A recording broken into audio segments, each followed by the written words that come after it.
The cold steel walls of the holding cell pressed in around her like a vice, each breath she took feeling tighter than the last. Torona, a high-ranking officer in the Zyrissian military, had been captured during the failed assault on Earth's capital. Now, she awaited her fate in an isolated chamber deep within the human prison complex. She had expected this, expected it since the moment her starship had been shot down. Zyrissians were known for their cruelty and efficiency in battle, and she, the most decorated officer of her generation, was no exception. When the human resistance had overrun her forces, capturing her seemed inevitable. Still, she had not anticipated what would come next. They told her she would be interrogated.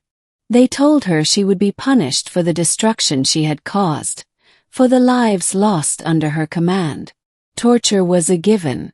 It was a fate every Zyrissian knew too well when they found themselves in enemy hands.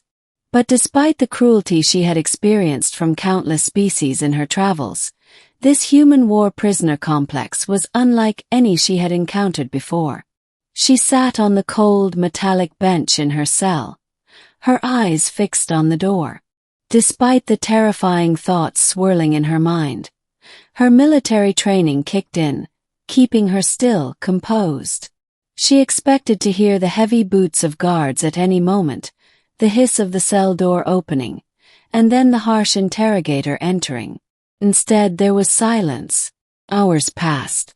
Then, just as her patience began to wear thin, the door creaked open. A human man entered. He was tall, dressed in a simple gray uniform. His expression was calm, almost disinterested, as if he had walked into a room full of mundane paperwork rather than a high-security alien prisoner.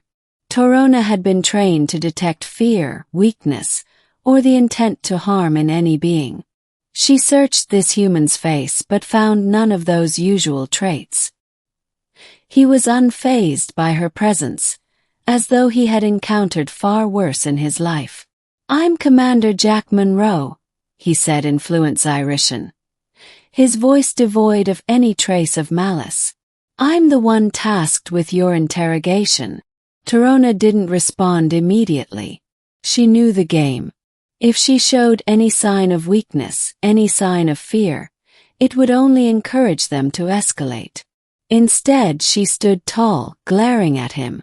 "You should know," she said coldly. "I will not break. Torture will be a waste of your time."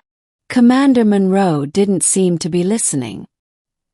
He simply walked to the small table in the center of the room and sat down, studying her for a long moment.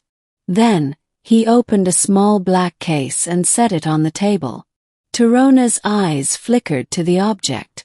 It was a device, something unfamiliar. It had a sleek design, far more advanced than anything she had seen among the human military. "What is that?" she demanded, her voice sharp. "This?" Monroe asked, as if suddenly noticing her interest. "It's a translator. We're going to have a conversation. You and I. No torture. No pain." Torona's brow furrowed.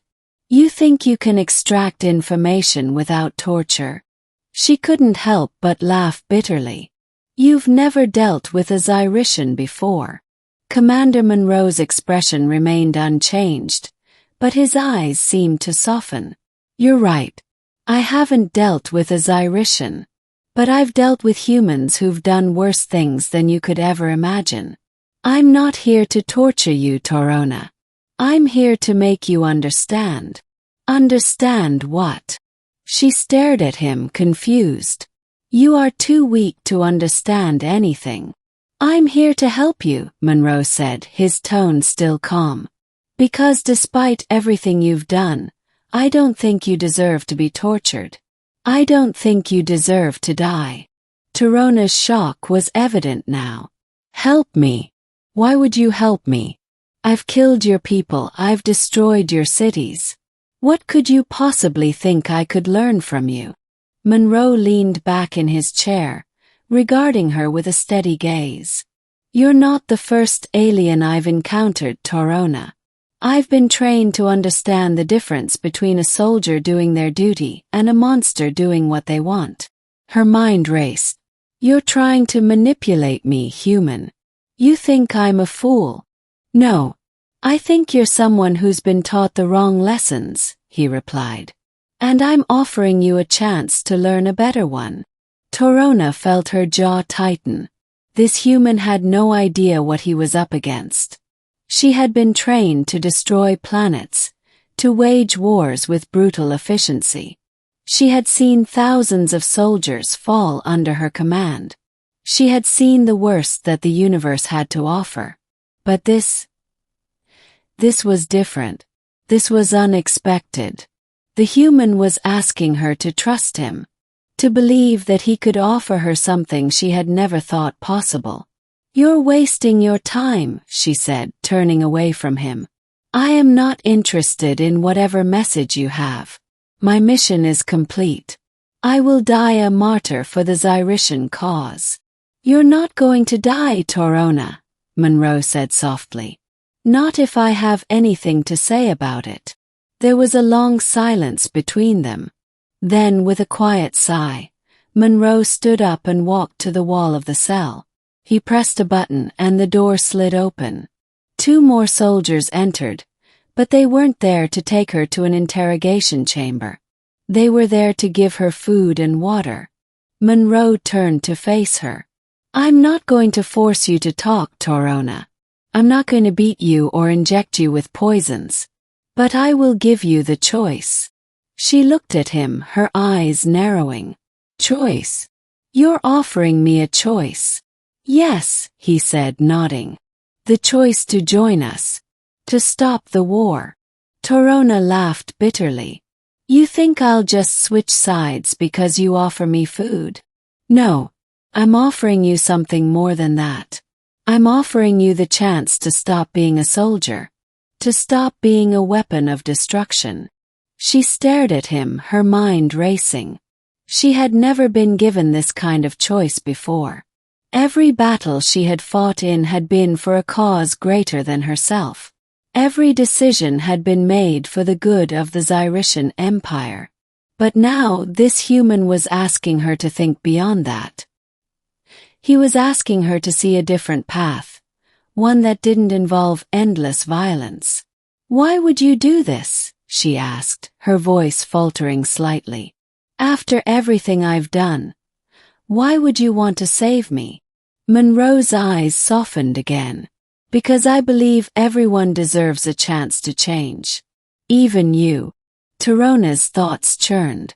She had expected to die here at the hands of this human, but instead she was being offered something entirely different. Not torture. Not death. But a chance to change, to undo the damage she had caused. For the first time, she felt something stir inside her, a feeling she hadn't experienced in years. Oh, the decision. The following days passed in quiet reflection. Torona didn't know what to make of the human's offer. She was still a soldier, still bound by the teachings of her people, but the idea of redemption, the idea that there was something beyond endless fighting, began to take root in her mind. One morning, when Monroe returned to her cell, Torona looked up at him. She didn't have a plan, but she knew one thing for sure. She couldn't continue down the path she had been on. I'll help you, she said, her voice steady.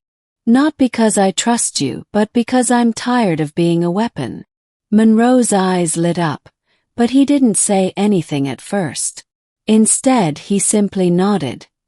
His expression filled with understanding.